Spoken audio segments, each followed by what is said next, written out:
I just received a report from two people that were taking a night hike alongside the Connecticut River in 2018. And what he described is that while they were walking and didn't have a good visual on the actual river section that they were walking nearby, something slapped the water enormously, an enormous slap. He said it sounded like a big crocodile tail slapping against the surface of the water. And they went to look at it, and something seemed to go off into the foliage. It came fully out of the water and went into the foliage. They shined their flashlights on it, and it was on their side of the river. So they tried to get a better look at it. It seemed to go through the underbrush, through the woods. They don't have a size estimate or anything, but here's the interesting part.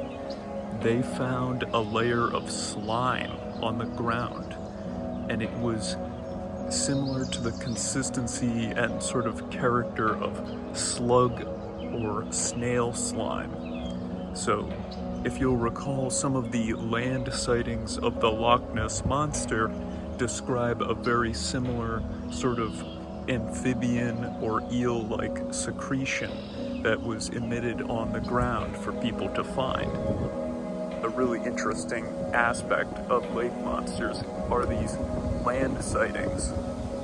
And perhaps the best example is Torquil MacLeod in Scotland with the Loch Ness Monster. For about 17 minutes, he watched an enormous Nessie specimen sort of waddle around on shore and sun itself, apparently. It was very large, maybe a 35-foot long, 40-foot animal, long, very snake-like with a big torso.